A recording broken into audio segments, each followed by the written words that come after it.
Welcome to Coastal Carolina Cuisine. My name is Wayne Justice. I'm here with Wanda and Kelly Murphrey of Piccatas. Thanks for inviting us in today. Yes, sir. Glad to be here. We're really excited to be at one of the best restaurants here along the Crystal Coast, where you serve up a lot of fresh seafood for visitors, a lot of variety on your menu. Wanda, can you tell me a little bit more about your restaurant and your location here at Piccatas? Sure. We are family owned and operated. We're located at 909A Arundel Street in downtown Morehead City. We offer fresh local seafood, pastas, steaks. Kelly's pretty famous for his baby back ribs. And we've also opened next door to us is Kelly's. It's a soda shop style cafe. We do cheeseburgers, hot dogs, fish tacos, shrimp baskets, Hershey's ice cream, things like that.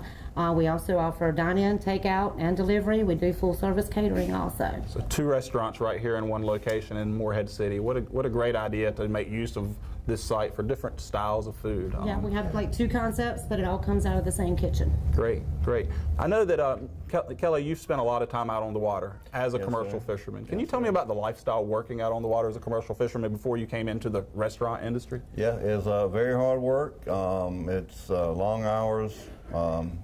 Very low pay, but it's enjoyable. You gotta love it to do it. Spend a lot of time out on the water, enjoying the beauty of nature, I'm sure. Oh yeah, it's great out there. Yeah, great. How about your connection with local fishermen here in our area? Well, we're members of Carter Catch. It's an organization that promotes local seafood caught by fishermen here in Carter County. Yes, sir. And we try to go about the same rule as, we want our customers to have the freshest seafood available, so that we get it from fishermen right here in Carter County. That's great. Fresh local seafood caught right out of our waters, probably within just a couple of days of being served on your table, isn't it? Yes, sir. That's great. I know today we're going to be talking a little bit about triggerfish. I was looking over your menu earlier, eating here regularly, get the trigger bites. Yes, sir. I know that there's a lot of variety with triggerfish that you've got on your menu. Can you tell me a little bit about the different menu items that you've got? We're going to see them back behind the scenes here in a little while. And also tell me about the triggerfish population. Are they available to you year-round? Having them on your menu like that, I have to assume that it's a fish that's available. Yeah, we pretty much get it all year round. I work closely with the fish dealers, the fishermen. I always got a good supply, and there's very few times. Sometimes in the winter it's kind of hard to get, but we still work with them and to get it all the time. If the wind's blowing pretty bad, it might be a few days before I can get some. Right. I always try to make sure I got plenty. They're fish that's typically caught off of the wrecks and reefs around here then? Triggerfish is caught about 30 to 40 miles offshore depending on the year. And most of them are caught by fishermen that go out and target grouper and triggerfish and they're bottom fishing. Yeah, the only ones I've ever caught were luck, I'll be honest with you. I was out trying to catch grouper and what's that on the bottom? And then triggerfish. And it seems like there's 2 populations, there's 2 different species.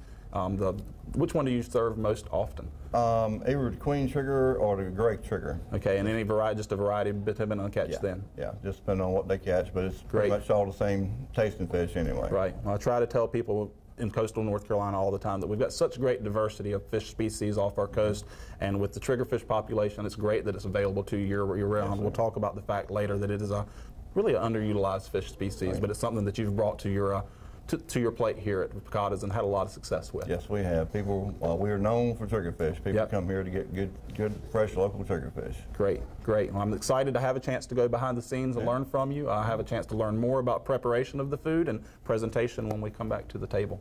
All right, well, let's go cook some food. Great, thanks again. Let's go back there and check it out. All right, let's go. Kelly, we're back in the kitchen area. What a great kitchen you've got. Lots of space back here, and we're going to have a chance to learn a little bit more about the triggerfish, which is traditionally, I feel like an underutilized fish species, but I know it's one of your signature recipes that we've got. We've got several different menu items that look like with triggerfish on the menu. Learn a little bit more about how you prepare them, and starting with the fresh product, how you clean a fresh caught triggerfish. Tell me a little bit about the process. Well, I'll show you. Great. Well, everybody does it different, but this is how I do it. Just start at the back, cut a little line around the edge. So right there along the fin line. Yep, right along the fin line. And most of the time it cooperates with you. Coming up over that trigger. That's where the triggerfish, of course, gets its name from, that dorsal fin. We've got an interesting locking mechanism where they can tuck in on an artificial reef and protect themselves, locking that trigger into place. Good way to hide from predators. Just doing a good job of going right along the outside of the body. Find the edge. Get the edge around like that. Right on, one nice big piece. Then I flip it over to keep it even, so one side won't flip up do the same thing on this side. How about the scales on these fish, Kelly? They look like they got some pretty good sized scales on them. Oh yeah, they're good sized scales, but we skin it so you don't have to scale it. Okay, so you're gonna, great. Edge. Most of the trigger fish that you're getting in this area, are they coming from near shore water? How far off typically are they catching them? 30 to 40 miles offshore is what they're doing. And about how deep of water? Not exactly sure. Seems like they like those structure-oriented fish around the shipwrecks and artificial reefs that we've got off our coast. Absolutely. We just follow the edges there. We take this and follow that up. And we'll do the same thing on the other side. That's a nice, pretty piece of meat. Oh yeah, it's beautiful. You get a lot of meat off this fish, it looks like, too. Oh yeah. Try to utilize every little bit. They're flat, laterally compressed fish, so the fillets are really a lot larger than I thought they would have been. Yeah. How about the knives that you're using as you're cleaning the fish? How important is it to have really sharp knives? Oh, it's very important. So you'll cut yourself with a dull knife, not a sharp knife. Okay. Okay. Then we skin it. Fillet them. Then we skin it. Hold the back of the.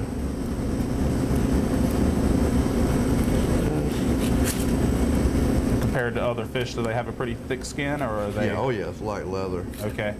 Those big scales come back into play. Yeah. That's that.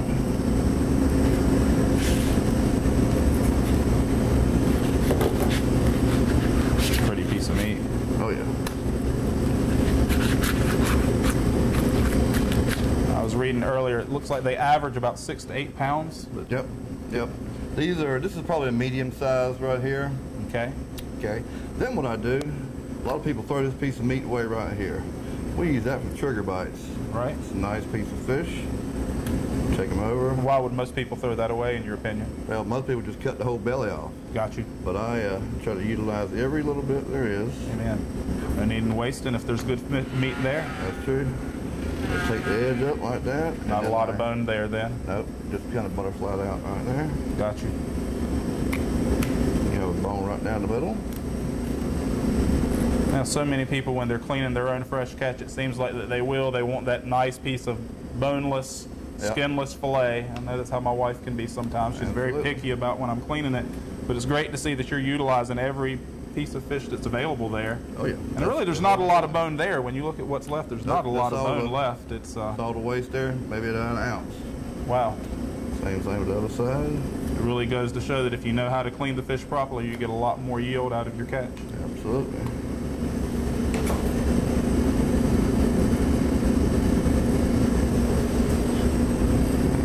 Just get up the edge. And that's just a real thin cut right along that baseline of the bone then? Yep, just try to save it so you save every bit of the belly. Mm-hmm.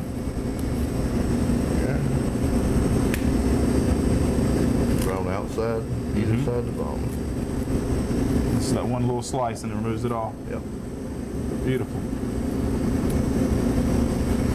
And there we have. So you've got 2 nice fillets laid out in front of us and a couple of pieces left for trigger bites. Yep, absolutely. I'm starting to get hungry, Kelly. I normally use a 6-ounce piece, so we'll throw that on there. And that's 7 ounces, so I'm going to take an ounce off of it. Now the trigger bite. For the trigger bite. Yep. Great. Same thing with this one. Well, that's one thing I've noticed when we come here for dinners. There's never a lack of good food on the plate. 6-ounce piece is a nice piece of fish. Oh yeah, plenty of food. Awesome. So now we got trigger bites, 2 fillets out of 1 fish. Great. All right. So we've got a couple of different items that we can learn about now and move on to presentation and cooking. All right, let's cook some. Well, Kelly, we've got these beautiful triggerfish fillets. Show me what you've got planned for. Okay, we're going to do a triggerfish piccata. Okay. Here's the way we do it. Let's take it, dip it in a little bit of water, and cut it to seafood butter. And I always make sure that I put the meat side down first on the flat top, or you can do this in a small skillet, it's fine. Where do you get your seafood butter from? Do you use it commercially made or something you mix up? That's a little secret. Got you. Okay. And we're going to throw it on the flat top with a little bit of clarified butter. Like I say, you could do this in a saute pan. It'd be the same thing. And let that brown just a little bit. And you can hear it simmering. It smells so good already back here, but I'm ready to see what this turns into. We're going to spray the little sizzle pan with some pan coating so it won't stick. Flip it over. That's golden. Golden brown. Going to take that, put it on the skillet, throw it in the oven for 5 minutes. How hot did you got your top here? 450 to 475. Okay. And I already have one ready to come out right here. One to come out, great. Yep. You can see it's done. See that cracked open? Nice, still nice and juicy. Beautiful. Yes, sir. Okay. And we're going to take this, take a skillet, and this is my secret piccata sauce. Awesome. Looks like we got a good mix of vegetables in there. Yep, this is white wine, lemon juice, garlic, fresh herbs, and capers. Capers, great. Yep, yep. I'll put a little bit of heat of that. We're going to do that today over cheese raviolis. Got some raviolis down. Take it. Slide it right in there. Add some fresh oregano that I grow myself. Awesome. Bring that to a boil.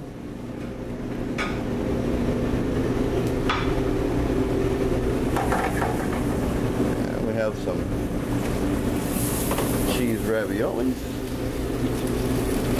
Where you go about finding cheese raviolis? Are they a product that you get locally? Or? Yeah, well, we get these from our supplier. Okay. If you were looking to purchase some at home, any suggestions if you were cooking something like this at home? Lowe's Foods, they have fresh made pastas, okay. Cheese frozen, stuff like that. Great. I know a lot of people like to take the ideas they see in your restaurant and bring it home with them and try it themselves, but of course we encourage them to come on down and save the effort and the work and come down to Piccatas and try out yours. This looks delicious. Absolutely. Once that comes to a good boil, thickens up a little bit, take it and lay it right over here. A little over the top.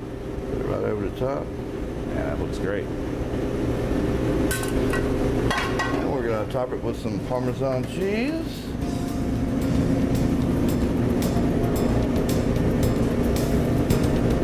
I hope they're hungry. That looks great. Absolutely. There we go. All right. Awesome. So that's our triggerfish piccata served here at Piccatas. Absolutely. Awesome. Kelly, that was great looking trigger piccata. Now we're going to do some trigger bites. Is that correct? Sir. Cajun fried trigger bites. Awesome. Yes, so walk me through it. All right. Well, we take the little pieces that we had left over. Just take them and just dip them in a little bit of water. And this is my Cajun butter that I mix up. Got you. That's a secret also. Yes, sir. Kelly, I know when I come in, this is always one of my favorite things to order off your menus. Pretty popular item? Absolutely, absolutely. Great. We usually sell out about every shift. Okay, and with the triggerfish being kind of centrally on your menu, a big item, is it difficult to get? Is it a seasonal fish or is it here year-round? Pretty much year-round. Okay. It has moments when it's hard to get, but basically it's available all year-round. Okay, that's great. I know with a lot of the other fish that we're catching offshore, like snapper right now, black sea bass, they're not able to keep those fish, but it seems like this is a good good resource for us. Sounds like they grow pretty fast and it's a good choice for us if you're interested in being environmentally conscious with your meal and choosing fish that are a good option. All right. Okay, and we just cook them to the golden brown. Oh yeah, it looks like they're well done. Good. They're there right now. Yes, sir. Let that drain just a second. And again, it's really important to have that grease hot ahead of time. Huh? Oh yeah, oh yeah. 360 degrees. 360 degrees is a good temperature. Okay.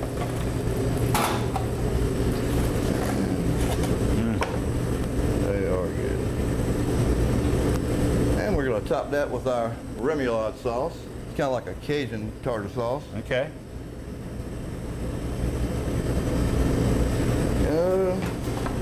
And a lemon. There we go. Oh, I need now the glass of sweet tea, Kelly. I'm ready to sit down and eat. That looks delicious. Absolutely. Great.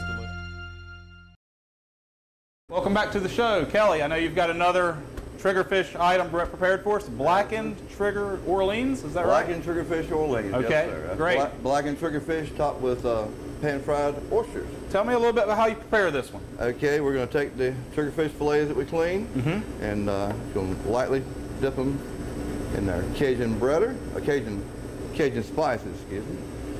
And we're going to put these. Of course, a lot of people are familiar with the Cajun blackened redfish or red drum. This is a similar menu item, it sounds like, just with triggerfish? Yep, exactly. Same type of method. And, got you. Just throw a little twist on it. So I know with oysters, we've got different seasons and different areas and locations that we pull them from. The oysters that we've got, you mentioned they came from Little Washington, I think? Yeah, they're packed in Little Washington. Okay. There's very few packers around here that chuck the packed oysters.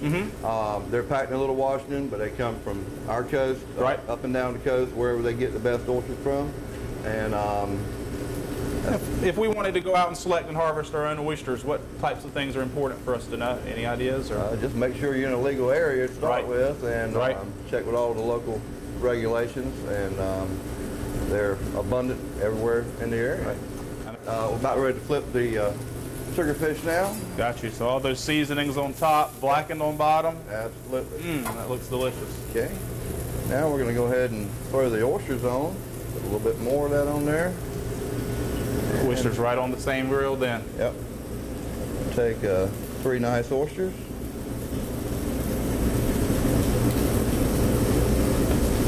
Bread them up. And you're just breading those in your seafood breading that we used earlier then, I guess, Absolutely. Huh? That trigger piccata.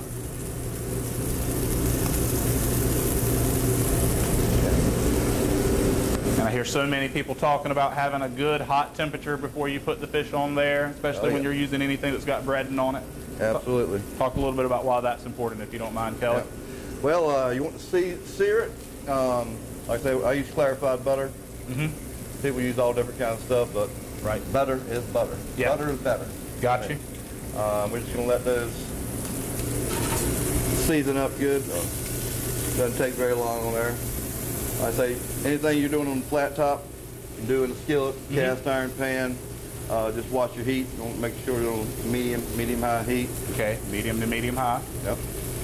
Okay, while that's finishing right there, I'm going to cook up my green beans.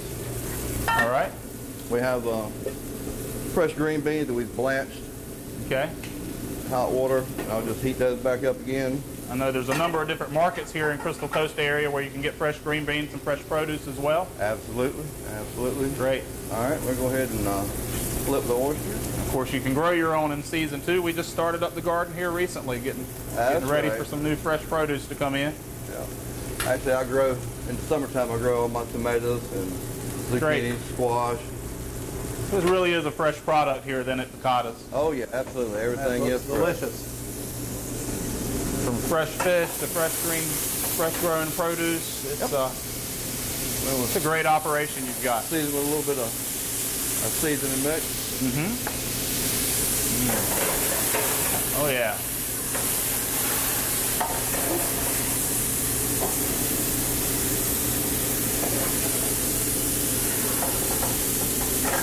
Okay. All right, we're ready to plate. Beans are done. Garlic mashed potatoes. Those up there. With a little bit of skin left on, it looks like. Oh yeah. I love your mashed potatoes. One of my favorites. Green beans on there.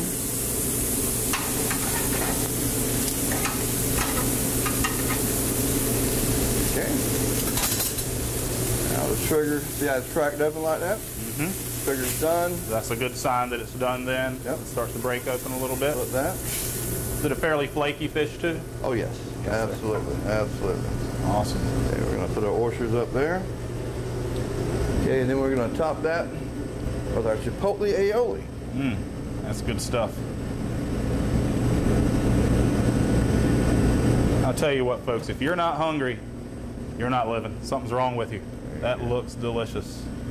And there we go, our blackened triggerfish Orleans. Kelly, you have really taught us a lot about triggerfish today. I know we're going to talk a little bit more about it, but that's 3 different menu items that you've got that are really taking advantage of the entire triggerfish's body. Absolutely. And that's awesome. No waste involved. All fresh local produce, fresh local fishery. Yes, sir. That's awesome. That's why we love Piccatas here on the coast. All right. Well, Kelly, thanks again for giving us a chance to come into your restaurant today, giving us special access back behind the scenes. Absolutely. It looks delicious. Absolutely. Thank you. This is 3 different dishes made with the same fish, triggerfish. We're really thankful to have the opportunity to looking at all this delicious food, and I want to to give you an opportunity again to share with us information about your restaurant. Absolutely. Like I say, we're Piccatas Restaurant, downtown Morehead City, at 909 Arundel Street. We're open Monday through Saturday, lunch and dinner. Great. Always got great specials going on. So I know I'm a big fan of your lunch specials. Absolutely, absolutely. Great. So, come down and give us a try. Kelly, thanks again. We really appreciate you giving us an opportunity to come into your restaurant. And with that, we really appreciate you watching the show with us this week. And my name's Wayne Justice. This has been Coastal Carolina Cuisine. Join us next time.